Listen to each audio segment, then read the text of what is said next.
നമസ്കാരം. റാഫ്റ്റോക്ക് ഫുട്ബോളിലേക്ക് എവർക്കും സ്വാഗതം. കോപ്പ അമേരിക്കയിലെ തങ്ങളുടെ ആദ്യ മത്സരത്തിൽ ബ്രസീലിന് നിരാശ. കോസ്റ്റാറിക്ക അവരെ പൂട്ടിയിരിക്കുന്നു. ഗോൾ രഹിത സമനിലയിലാണ് മത്സരം അവസാനിച്ചത്. നിരവധി അവസരങ്ങൾ ഉണ്ടാക്കിയിട്ടും പന്ത് വലയിലേക്ക് എത്തിക്കാൻ ബ്രസീലിന് കഴിഞ്ഞില്ല. പക്കേറ്റയുടെ ഷോട്ട് പോസ്റ്റിലടിച്ചതും പിന്നെ പന്ത് വലയിലേക്ക് എത്തിച്ചപ്പോൾ അത് വാർ ചെക്ക് ചെയ്ത് ഗോൾ ഡിസലൗ ചെയ്തതും, അതുപോലെ അവസരങ്ങൾ ലഭിച്ചപ്പോൾ വലയിലേക്ക് എത്തിക്കാൻ കഴിയാതെ ഓഫ് ദി ടാർഗറ്റിലേക്ക് ഷോട്ട് ഉതിർത്തതും, പിന്നെ അടിച്ച ഷോട്ടാണെങ്കിൽ കോസ്റ്റാറിക്കൻ ഗോൾ കീപ്പർ കിടിലൻ സേവ് നടത്തിയതും ഒക്കെ പറയാമെന്നല്ലാതെ ബ്രസീൽ ആഗ്രഹിച്ച വിജയം അവർക്ക് ലഭിച്ചില്ല.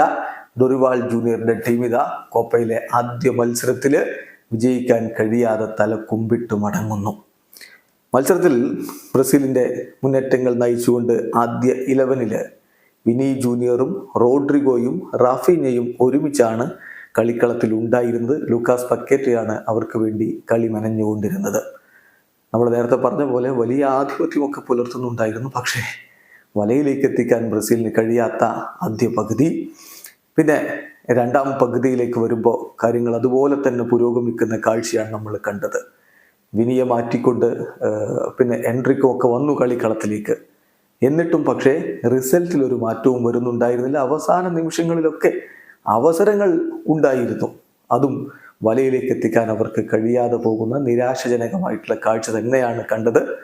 ബ്രസീലിയൻ ആരാധകർക്ക് തീർച്ചയായിട്ടും ഈ കളി ഒട്ടും സാറ്റിസ്ഫാക്ഷൻ നൽകില്ലെങ്കിലും കോസ്റ്റാറിക്കയുടെ ആരാധകർ വലിയ ആവേശത്തിലും സന്തോഷത്തിലുമായിരുന്നു.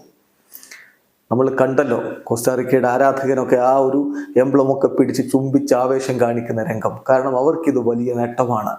ബ്രസീൽ അവസാന ഘട്ടത്തിലൊക്കെ ആക്രമിച്ചു വരുന്ന സമയത്ത് 7 പേരെ 8 പേരെ ഒക്കെ പെനാൽറ്റി ബോക്സിൽ നിരത്തി നിർത്തിക്കൊണ്ട് അവരത് മനോഹരമായിട്ട് ഡിഫെൻഡ് ചെയ്തെടുത്തു. ഒടുവിൽ നിരാശനായിട്ടുള്ള നെയ്മർ പല ഘട്ടങ്ങളിൽ നെയ്മറെ കളിക്കിടെ കാണിച്ചില്ലേ? നെയ്മറുടെ മുഖത്തെല്ലാം ഉണ്ടായിരുന്നു ആ നിരാശ. ഓരോ ബ്രസീലിയൻ ആരാധകന്റെ നിരാശ, ഫ്രസ്ട്രേഷൻ ഒക്കെ നമ്മളവിടെ കണ്ടു. ഏതായാലും ഒടുവിൽ ജയിക്കാതെ ബ്രസീലില് ആദ്യ മത്സരം അവസാനിപ്പിക്കുമ്പോൾ ഗ്രൂപ്പില് കൊളംബിയ ആദ്യ കളി വിജയിച്ചിട്ടുണ്ട് എന്ന കാര്യം കൂടി ശ്രദ്ധിക്കുക. വീഡിയോ അവസാനിക്കുന്നു. ഫുട്ബോൾ ലോകത്തെ കൂടുതൽ വിശേഷങ്ങളുമായി റാഫ്റ്റോക്സ് എത്താം.